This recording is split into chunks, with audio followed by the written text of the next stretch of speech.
Assalamualaikum warahmatullahi wabarakatuh. Saya Novel Hanif Asad, NIM 1912136 dari kelas SI 01 akan menjelaskan mengenai apa itu interpersonal skill, apa yang saya pelajari dan rencana kedepannya nanti. Yang pertama adalah apa itu interpersonal skill.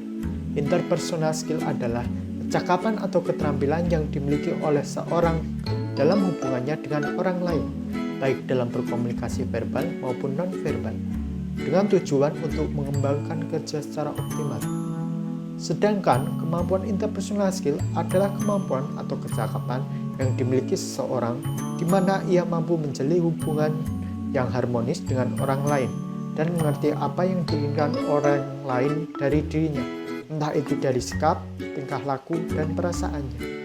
Lalu, aspek dari kemampuan interpersonal skill adalah kemampuan berinisiatif, yaitu usaha pencarian pengalaman baru yang lebih banyak dan luas tentang dunia luar dan tentang dirinya sendiri, dengan tujuan untuk mencocokkan sesuatu dari informasi yang telah diketahui agar dapat lebih memahaminya.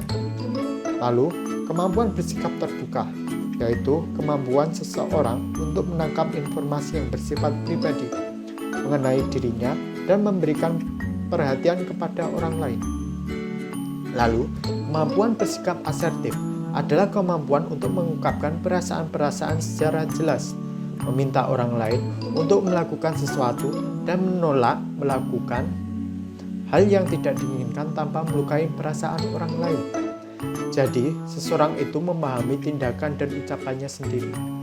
Lalu, kemampuan memberikan dukungan emosional adalah kemampuan memberikan dukungan emosional sangat berguna untuk mengoptimalkan komunikasi interpersonal antara dua individu. Lalu, kemampuan mengatasi konflik adalah merupakan kecakapan yang dimiliki individu untuk memahami berbagai situasi sosial dan menentukan perilaku yang tepat yang merupakan hasil dari interaksi individu dengan orang lain yang mencakup 5 komponen yang kemampuan berinisiatif, kemampuan bersikap terbuka atau self-disclosure, kemampuan untuk bersikap asertif, kemampuan memberikan dukungan emosional, dan kemampuan dalam mengatasi konflik. Lalu, interpersonal skill seseorang tercermin dari yaitu kemampuan berkomunikasi, hubungan baik, memotivasi, kepemimpinan, memasarkan diri sendiri, bernegosiasi, berpresentasi, dan berkomunikasi di depan publik. Lalu, cara meningkatkan interpersonal skill. Yang pertama, tersenyum dan ramah terhadap siapa saja. Dengan tersenyum, energi positif yang kita pancarkan akan menarik yang lain kepada kita. Lalu, jadilah apresiasif. Ucapkan terima kasih ketika orang menolong kita. Jika kita membiarkan orang lain mengetahui bahwa mereka dihargai, mereka akan tahu dan memberikan yang terbaik untuk kita. Lalu, perhatikanlah orang lain. Tunjukkanlah perhatian dan simpati pada situasi-situasi sulit, seperti waktu sakit atau kematian. Lalu, latihlah mendengarkan dengan aktif. Mendengarkan dengan aktif adalah dengan mendemonstrasikan bahwa kita memang mau untuk mendengar dan mengerti akan pandangan orang lain. Lalu, bawalah kebersamaan agar terjalin keharmonisan. Perlakuan setiap orang dengan sama dan jangan bermain siapa yang favorit. Jika teman-teman kita melihat kita sebagai seorang yang solid dan fair, mereka akan mempercayai kita. Lalu, tangani konflik-konflik agar masalah dapat diselesaikan dengan baik. Pelajari bagaimana menjadi mediator yang efektif dengan mengambil peran pemimpin. Kita akan mendapatkan respek dan kekaguman dari orang sekitar kita. Lalu, berkomunikasi dengan jelas. Seorang komunikator yang jelas dan efektif menghindari salah pengertian dengan rekan kerja, kolega-kolega, dan rekan sejawat kita. Kelancaran verbal kita memproyeksikan gambaran kita akan intelijensi dan kedewasaan, tidak peduli berapapun usia kita. Lalu, hibur orang lain. Gunakan rasa humor kita sebagai alat efektif untuk menurunkan batas dan menghimpun perhatian orang. Lihatlah dari sisi orang lain. Empati berarti menjadi mampu untuk mengerti apa yang orang lain rasakan. Orang-orang yang menghindari perasaan mereka sendiri terkadang menjadi sulit untuk berempati dengan orang lain. Dan yang terakhir, hindari mengeluh. Tidak ada yang lebih buruk dibandingkan seseorang mengeluh yang kronis atau merengek. Jika memang harus mengungkapkan dan kata-kata tentang keluhan-keluhan kita, ungkapkan kepada teman terdekat dan keluarga saja. Lalu, yang harus dimengerti dalam interpersonal skill yaitu mendengarkan, yaitu proses menangkap makna dari suara yang kita dengar, bukan hanya sekedar mendengar suara dan akhirnya dikeluarkan lagi.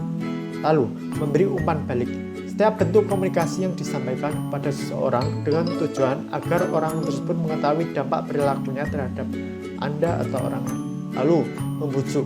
Komunikasi tatap muka yang dilakukan dengan sengaja oleh seseorang dengan tujuan agar pihak lain mau mengikuti dengan sukarela kehendak seseorang tadi.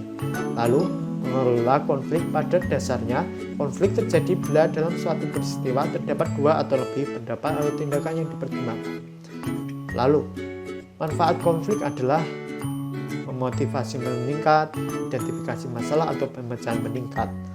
Lalu, ikatan kelompok lebih erat, penyesuaian diri pada kenyataan, pengetahuan, keterampilan meningkat, kreativitas meningkat, membantu upaya mencapai tujuan, dan mendorong pertumbuhan. Lalu, yang saya dapatkan dari mempelajari mata kuliah interpersonal skill adalah kita lebih mudah dalam berkomunikasi, dapat membangun hubungan agar lebih baik, kemampuan memotivasi agar menjadi lebih semangat lagi, belajar memimpin walaupun dimulai dari organisasi kecil, dan kemampuan untuk memperkenalkan diri di depan umum, kemampuan berpresentasi di depan publik, dan lebih mengerti mengenai sifat-sifat yang saya miliki dan lebih mengembangkan potensi yang saya miliki. Dalam pengembangan kedepannya nanti, saya akan lebih menggali potensi-potensi yang saya miliki, lebih mengenal sifat-sifat yang saya miliki, mengetahui kelebihan dan kekurangan saya, agar bisa memperbaiki diri dan menjadi lebih baik dari sebelumnya. Dan juga menerapkan tentang interpersonal skill yang sudah saya pelajari agar menjadi lebih baik lagi. Terima kasih Bapak Nur Hayanto yang telah mengajari kami tentang mata kuliah interpersonal skill. Semoga Bapak dan keluarga selalu diberi kelancaran dalam menjalani kesehariannya. Amin ya Rabbal Alamin. Sekian dari saya. Wassalamualaikum warahmatullahi wabarakatuh.